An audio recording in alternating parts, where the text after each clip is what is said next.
Hey everybody, it's Michelle here from Find Natural Hair and Faith. Welcome to my channel if you're new here, and welcome back if you are not. And in today's video, I'm going to show you just one way that you can strengthen your fine natural hair. Actually, I used to do this a while back, and I don't know why I actually stopped using this recipe. I really don't. I think I just get like bombarded with all the different products and things, and then sometimes people reach out with their miracle products to do certain things, and then I review them. But I'm going back to basics, and it starts with strengthening your fine hair using goat milk. That's right, goat milk. So I'm going to come back and show you guys the application process, but first let's get to how I make it and how I've changed my recipe over time. Also, I will leave a link down below where you can see the original recipe. Both recipes honestly are fantastic. It's just a matter of preference. And of course, when it comes to any kind of DIY recipe, you can swap out the oils that you use based on what your hair likes. Okay, let me show you this recipe.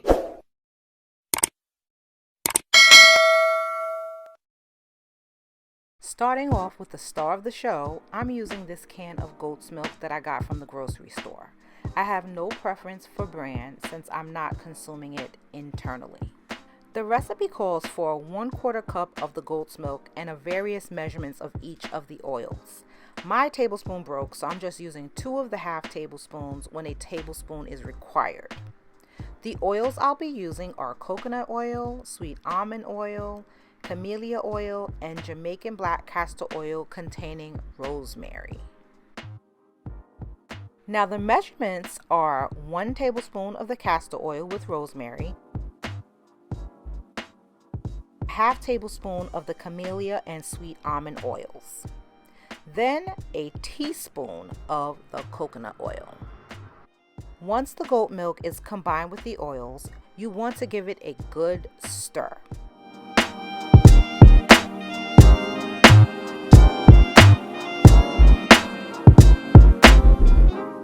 Once everything is mixed up, add a few drops of tea tree oil, which is a great antifungal for the scalp.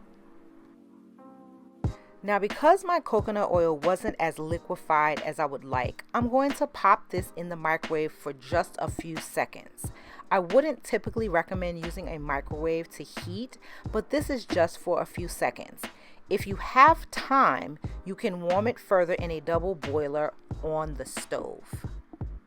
Now that this is the consistency that I want, here's where I'd normally add my shot of honey for added moisture promotion. However, I ran out of honey here and my husband went to the store to get some. So I'm just going to further mix and add the honey at the end. However, it is better to do it before this next step, which is adding in the guar gum so that your mixture thickens. I'm adding a half teaspoon, but as you'll see later, my conditioner was super thick, and when using it from an applicator bottle, you don't want it to be as thick. So adjust the recipe to 1/4 teaspoon. To further smooth things out, I'm adding the entire mixture to my Ninja food processor. It just requires a few pulses for it to get super smooth. Once done, transfer it to an applicator bottle. Look at how creamy and smooth this conditioner is.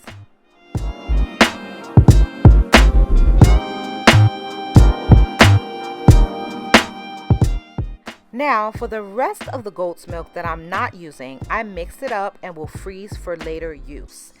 Anyway, now that I have my honey, I'm adding it, but as you can see, this mixture has gotten very thick, which is why it's best to add it before the guar gum.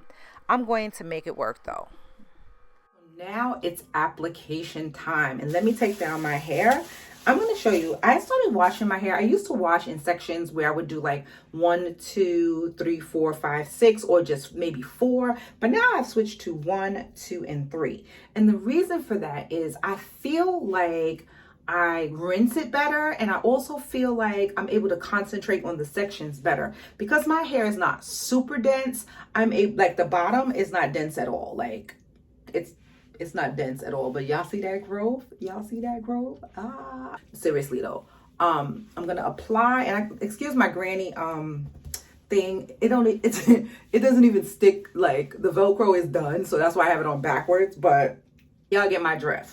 Now, when it comes to this, oh, let me take my Aura ring off because I don't want to scratch that up or anything. Matter of fact, let me take off my wedding ring and my band also. When it comes to this recipe, well, any recipe really, I always like to start at the bottom base of my hair and work my way to the front. Now this, as I showed you, it's very thick. Like, look at that. It's so thick.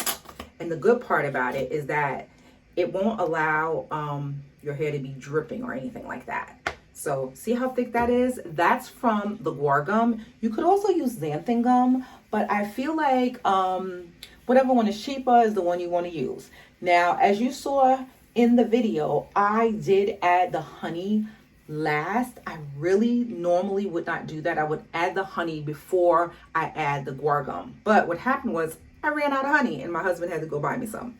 So what I'm going to do is just put this all throughout my hair. Again, the longer you let it sit, the thicker it will get because of the guar gum and oh, wow. No product goes to waste.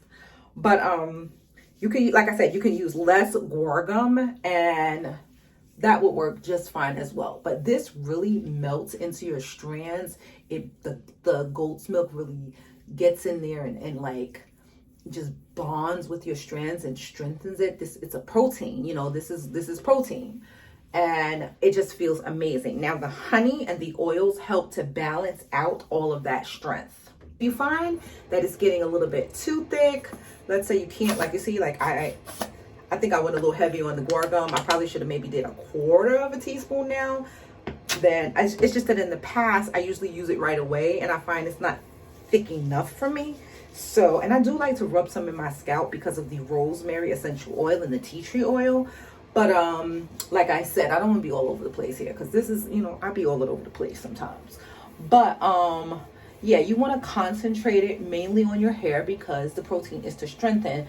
But I do like to put it in my scalp as well because of the essential oils. This is a great natural recipe. Like, y'all, excuse my pets if I got hair under there because, listen, it's wintertime, you know, whatever. Here we go.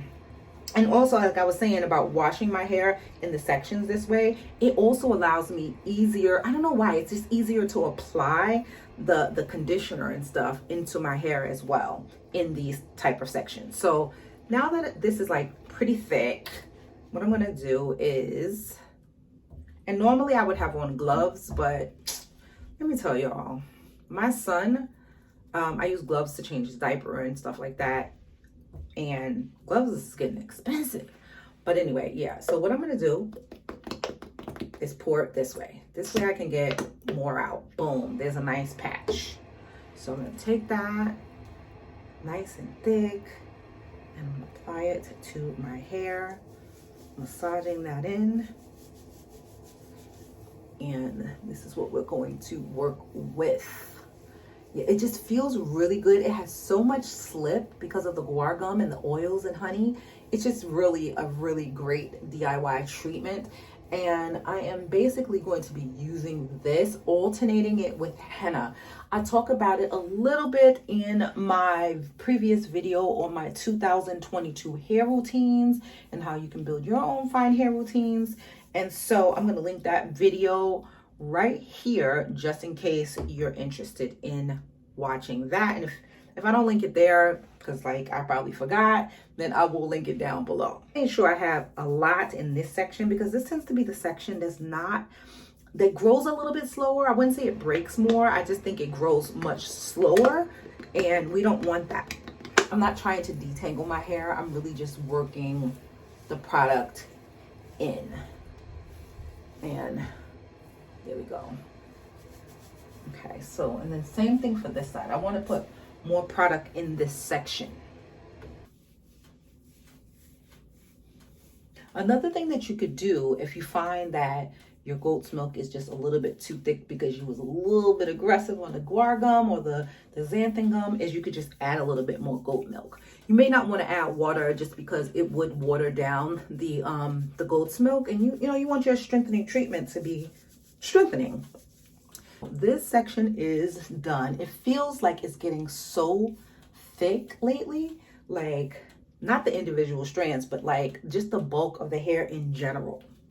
Now, I actually have a beauty spoon, so I'm actually going to go in there. This is like when your bottles of products are down to the bottom and you really want to get in there and get all of it.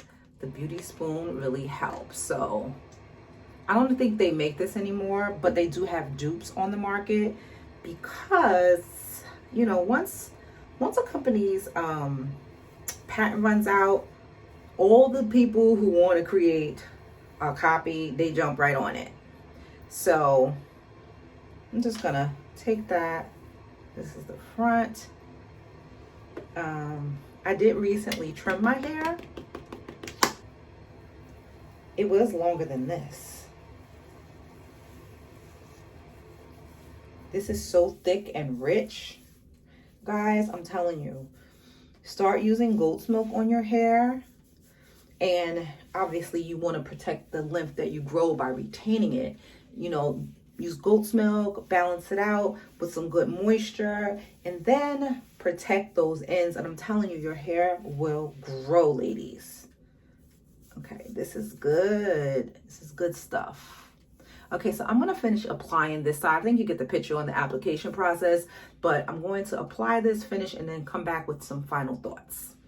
Okay, so I'm done applying the conditioner to my hair, and what I'm going to do is I'm going to put on my hot head today. Usually I like using my pink bonnet, which I plug in, and then I control either I get low heat or high heat, because I feel like the hot head doesn't give me heat for as long as I would like, but I got to move around and do some things in the house today, so I need to be able to move around while deep conditioning.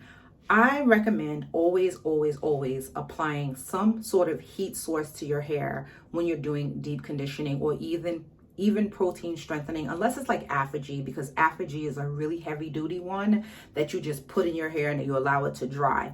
By the way, you don't need that unless your hair is severely breaking, and you don't want to use it too often because you don't want to throw off your protein moisture balance. I'm going to probably keep it in about an hour while I fold some laundry and do some things in the house. But again, always use heat when doing your deep conditioning and your treatments. Unless you have high porosity hair, you might be able to get away with it. I can't really speak to that hair type so much because I do know that like moisture escapes very easily. However, with low porosity hair and normal porosity hair, you have to raise the cuticle layer in order for all that goodness from your conditioners and things to get into the hair shaft and to stay in there.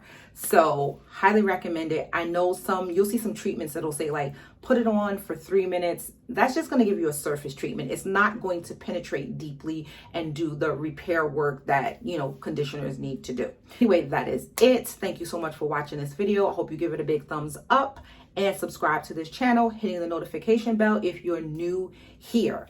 In the meantime and between time, may God your only source. God bless you.